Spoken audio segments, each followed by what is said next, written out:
Oke, assalamualaikum warahmatullahi wabarakatuh. Selamat sore, rekan-rekan peternak,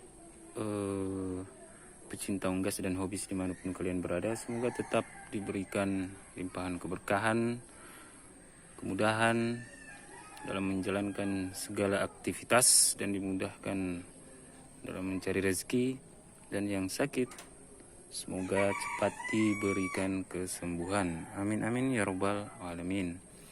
Oke, kali ini kita akan penuhi permintaan dari kawan kita ya. Lupa saya namanya di kolom komentar yang request tentang cara buat fermentasi hijauan. Ya, fermentasi hijauan itu yang pada saat konten sebelumnya saya buat untuk meracik pakan fermentasi. Saya nggak punya tepung, makanya saya pakai yang fermentasi hijauan fermentasi. Oke. Nah, kali ini saya akan memperlihatkan fermentasi hijauan saya atau bahan-bahan fermentasi saya. Fermentasi hijauan saya bagi ada dua. Saya pisahkan dua hijauan. Hijauan yang sering saya pakai buat fermentasi pakan adalah yang ini. Yang mengandung sebagian besar adalah daun kelor ya, daun kelor. Dan ini adalah singkong. Daun singkong hanya sedikit tempo hari. Tapi yang penting ada ya. Tapi dominan saya pakai kelor biasanya hanya tunggal kelor atau hanya kelor saja. Tapi kebetulan ada daun singkong tuh hari, saya tambahkan saja. Jadi nggak apa-apa diberi tiap hari atau diberi pakannya. Saya kan campur di cairan fermentasi tempo hari. Oke, ada di video sebelumnya ya. Ini yang pertama, bahan hijauan. Nah, yang kedua adalah ini sob ya. Ini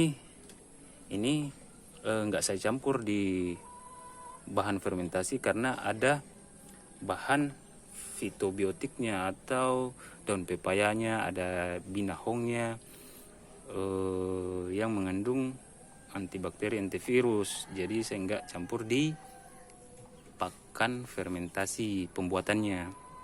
Tapi untuk pakan harian hampir tiap hari saya beri ini ya. Kenapa bang nggak berani campur di pakan fermentasi? Ya buat jaga-jaga saja, cari aman saya ya. Cuman ini biasanya saya pakai kalau nggak ada singkong, bayam, atau ketiganya saya campur. Yang jelas tiga itu mau main solo atau digabung ketiganya silahkan. Ini kelor dan singkong. Oke. Itu bedanya antara ini dan ini. Kalau ini bahan lain kan ini di luar pembahasan kita ya. Ini jamu, ini mengandung semua daun-daun yang tadi. Daun pepaya, daun binahong dan itu. Ini saya buat dua jergen ini. Hampir 10 liter tempo hari, 1 liter saya kasih teman, ya kan. Tuh. Dan ini HIV ya, ini saya sebutnya HIV, hijauan fitobiotik. Oke. Agar nggak buka ini tiap hari, saya ambil sebagian ke sini biar tiap hari dicampur ke pakan indukan atau ke minum semua ayam dari pembesaran sampai ayam petelur, ayam indukan. Oke. Tapi nggak tiap hari, libur 1, 2, 3, 4, 5 hari dalam seminggu atau 4 hari dalam seminggu. Oke, karena kalau sudah saya beri ini kan saya berinya 2 kali seminggu jamu. Saya nggak beri ini lagi karena bahan-bahan ini sudah ada semua di jamu ini. Ini mengandung 10 lebih bahan ya. Ada yang request buat jamu nanti ya. Soalnya saya tempo hari nggak sempat videokan soalnya ribet sekali pembuatannya. Nantilah saya buat videonya versi tulisan saja ya. Cara meraciknya biasa kok, cuman blenderan gitu ya. Bahan-bahannya nanti saya catatkan, insya Allah sama kok dengan ini ya. Ini pakainya ini per mili-mili doang. Ini saya fermentasi, saya jarang buka. Ini yang belum disaring, ini yang sudah disaring. Yang belum disaring saya biar nggak buka itu tiap hari, saya taruh di sini. Tapi saya campur, ini ampasnya nih. Saya campur air lagi dan gula aren. Nah ini buat tiap 3 hari sekali saya ambil di sini per liter 3 mili. Makanya lama ini. Nggak tahu, mungkin 2 tahun baru habis. Oke, itu ya. Jadi requestnya teman itu hari ini yang untuk bahan fermentasi yang aman, yang buat bisa, yang gak ada fitobiotiknya. Fitobiotik apa? Fitobiotik ada itu yang mengandung antibakteri, antivirus ya. Nggak ada daun pepayanya, nggak ada binahongnya ya. Kita pakai ini dulu. Kita praktekkan ini sekaligus lihat ininya dulu. Lihat ini juga. Karena apa? Saya rekomendasikan pakailah yang ini juga. Buat harian, dicampur ke pakan atau ke minum. Saya biasanya ke minum karena saya pakan kering soalnya. Oke. Oke, cara pemilihan ini yang penting. Di video-video konten kreator yang lain ya, cara membuat jamu herbal dari dedaunan atau dari kunyit-kunyit atau yang umbi-umbian itu, saya rasa banyak bukan salah, nggak salah sebenarnya, tapi ada yang kurang tepat cara pemilihan bahan. Oke, gimana maksudnya Bang? Oke, ini saya pisahkan yang sudah lulus sensor dan yang tidak lulus sensor. Ini yang lulus sensor, artinya misal nih daun binahong. Daun binahong ini memang susah mau diserang hama. Ya ini daun binahong ya. Kita bahas yang fitobiotik dan murni hijauan saja. Ini daun apa nih? Daun singkong. Pilihlah yang sehat. Nggak ada diserang hama, nggak kuning-kuning gitu. Ya ambil yang itu. Makanya ini cuma saya dapat sedikit karena yang lain banyak hamanya, diserang hama. Ini juga daun apa ini? Daun kelor lebih-lebih nih. Kalau untuk penyimpanan fermentasi pilihlah yang sehat. Tapi ini juga ini sudah sakit sebenarnya. Nih gini. Tapi daun kelor memang gitu susah untuk sehat.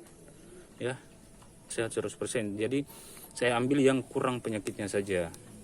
Saya pakai sistemnya biosaka. Biosaka itu kalau ada yang rusak atau diserang hama terus diolah jadi biosaka, nggak jadi. Biosaka itu dalam penemuan Bapak Ansar ya untuk dunia pertanian. Nah, apalagi daun pepaya nih. Daun pepaya lihat nih. Oke, kita akan perlihatkan yang akan kita pakai dan tidak.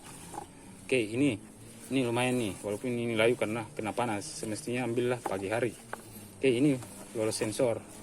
Oke, kita akan pakai yang ini. Oke, jebret. Nah, ini kuning ini kita nggak pakai untuk fermentasi, untuk penyimpanan, untuk disimpan lama.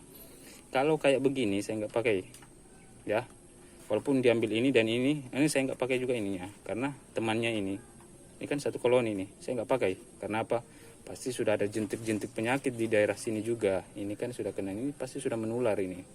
Ya bos, jangan pakai, jangan penyimpanan, jangan pakai untuk fermentasi, karena fermentasi kan butuh penyimpanan lama. Nanti dia menular ini di teman-teman yang lain, di dedaunan sehat yang lain.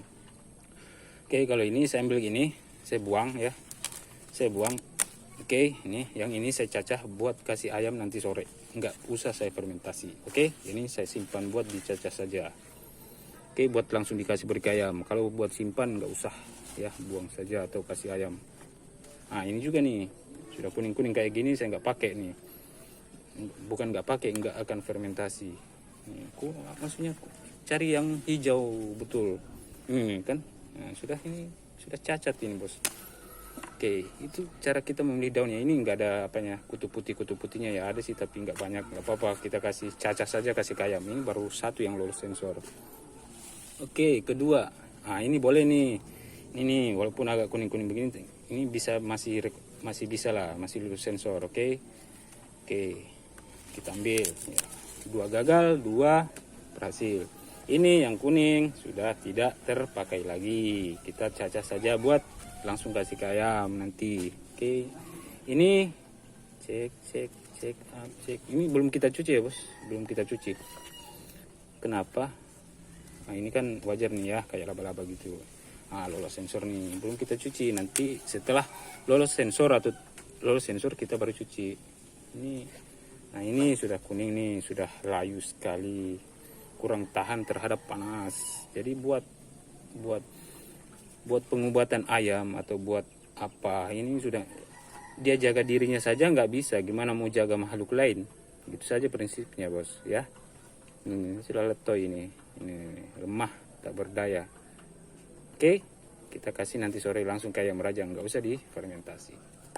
Oke, jadi hanya lolos segini, nggak apa-apa, ini cukup kok. Oke, untuk air nantilah kita bahas airnya berapa liter takarannya ya. Ini lolos nih daun pepayanya, ini semua sudah lolos nih.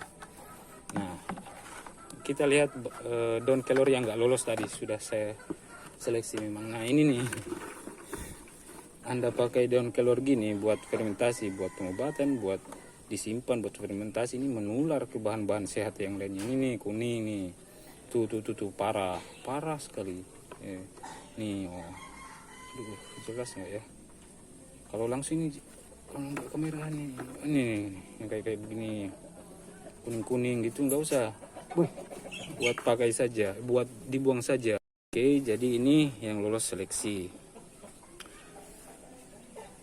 Hijauan ini kita yang hijauan murni, kelor, singkong, masih banyak ya, masih banyak ini.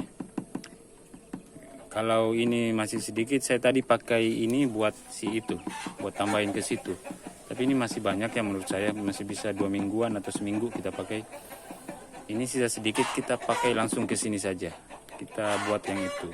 Tapi caranya sama kok. Yang ini sama ini caranya sama buatnya, dan takarannya sama. Oke, sob ya. Ini hijauan yang sudah lulus sensor, daun pepaya, daun binahong, daun singkong, dan kelor. Hanya sebanyak ini. Gimana sih banyaknya? Kayak gini lah. 2 genggam mungkin ya. Nggak usah ditimbang lah.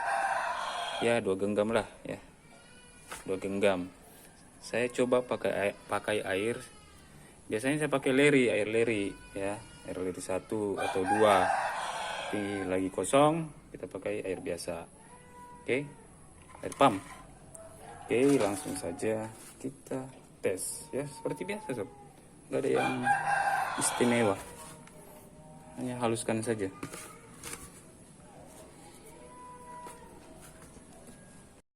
Aduh sob, lupa kita masukin blender ininya, daun kelornya. Buru-buru. Oke, sudah dicuci alatnya semua, jadi nggak apa-apa, kita pending dulu ini. Tapi gitu ya, takarannya 2 genggam dedaunan 1 liter air, 3 genggam berarti 1,5, tiap genggam itu setengah liter air ya, 1 genggam berarti setengah liter. Oke, kalau saya begitu, nggak usah timbang-timbang, genggam saja. Tapi jangan genggaman anak bayi ya, genggaman tangan Anda lah sob. Oke, nah ini racikannya ya, segini. Oke, kita pakai apa? Saya biasanya pakai roter 5 mili per 1 liter ya. Ini kan 1 liter tadi, tapi tambah bahan-bahannya ya, tetaplah 5 mili ya. Tapi biasa saya pakai 10 ya, terserah dari saya. Oke, kalau ini 1 liter, ini kita kasih contoh M4 saja ya, karena umum kalian pakai. Oke, saya pakai ini. Oke, untuk sekarang 10 mili. Oke, 10 mili karena 1 liter cairan untuk 10 mili 4 dan minimal 10 mili gula. Kalau pembuatan kayak gini saya selalu pakai gula aren. Agar apa? Agar tahan lama. Oke, 10 mili ya. Minimal, tapi sering saya lebihkan jadi 20. Kenapa? Biar tahan. Sama dengan jajanan di jalan tuh. Kalau kebanyakan gula itu tahan lama. Ini saja kuncinya agar fermentasi tahan lama. Kenapa harus dikurangin gulanya? Kenapa harus dikurangin probiotiknya ya? Jadinya apa? Jadinya air biasa doang. Oke. Ya gitu. Banyakin gulanya kalau mau tahan lama. Anggap saja ini ada daun kelor ya. Tadi lupa sob. Oke. Pantes kayak sedikit. Oke, itu diaduk pakai apa? Pakai yang steril. Sebenarnya ini sudah pernah saya videokan ya di hijauan fitobiotik caranya. Oke, tapi ini kita bahas ada 2 hijauan kita, jadi saya buatkan videonya biar kita nggak salah, biar ini lebih mantap buat ke depan kita bahas yang lain-lain. kita tuntaskan hijauan hari ini. Oke, ya. Oke, gitu saja. Jadi kalau ini cairan ini bertahan sampai 1 bulan, kita beri lagi gula 10 ml per liter, 10 ml per liter. Kita tambahkan, kita beri makan tiap bulan bakterinya, sama dengan kasih makan tuyul. Oke, sama-sama nggak kelihatan sob bakteri sama tuyul itu. Oke, ini kita masukkan ke yang lama, nggak usah ke wadah baru, langsung saja. Apakah nggak apa-apa sob? Nggak apa-apa, malah lebih cepat. Aduh, wah ini kan hijauan fitobiotik ya, kita masukkan ke sini, jangan ke sini. Kalau ke sini khusus yang singkong saja sama kelor atau kelor saja. Ya besok yang kelor yang ketinggalan itu kita masukkan di sini sajalah. Oh ini apa ini? Ya, apa nih? Pupa maggot. Karena kita pakan full fermentasi, makanya banyak sekali lalat BSF yang datang. Oke, kita sudah masukkan ya ke sini, diaduk ya, digoyang-goyang. Oke, biar bercampur dengan yang lama. Oke, stop nih. Nggak tahu buat berapa bulan. Oke, takaran pakainya itu buat ke pakan atau ke minum ya. Untuk 1 kilo pakan, ambil 20 ml cairan ini, tambahkan air secukupnya, aduk ke pakan tersebut. Kalau ke minum 20 ml ini ke 1 liter air gitu. Mau lebih silahkan, 30, nggak apa-apa kok ini ya, tapi jangan juga terlalu banyak ya, jangan lebih lah dari 50 mubasir. Dan apa, kalau tiap hari Anda beri luar biasa. Karena apa, ada daun pepayanya yang mengandung enzim papain itu ya, sangat luar biasa buat pengobatan ayam, pencegah ngorok, pengobatan ngorok, tembolok macet dan lain-lain tentang pencernaan. Dan juga bisa apa, enzim papain ya atau protease, dia memecah protein menjadi asam amino sehingga pakan ayam itu lebih mudah dicerna oleh ayam tersebut. Jadilah ayam cepat besar. Oke, buat ayam indukan juga bagus, buat semua umur ayam, semua fase ayam ya, dari pembesaran sampai indukan. Bisa dikasih mulai dari umur berapa bang? Dari umur 3 hari silahkan kasih, silahkan. Oke, tiap 3 hari kasih, hari ketiga, hari ketujuh boleh, dan seterusnya. Tiap hari boleh, silakan. Takarannya 20 ml saja kalau tiap hari, saya begitu. Oke, simpan ya. Saya rasa cuman itu ya. Sudah takaran juga, apalagi ya, pemilihan, terutama tadi ya, pemilihan bahan, kegunaan ya sudah jelas lah ya di video saya sebelumnya tentang daun fitobiotik, hijauan fitobiotik, dan tadi tambahan tentang daun pepaya, enzim papainnya itu yaitu protease. Makanya saya hijauan wajib yaitu kelor. Kedua yang strategis juga adalah daun pepaya. 2 saja cukup. Oke, yang lain itu tambahan. Tapi saya buat indukan binahong is the best ya. Oke, saya rasa cuman itu. Ayam sudah mulai ribut, kurang lebihnya mohon dimaafkan. Wassalamualaikum warahmatullahi wabarakatuh.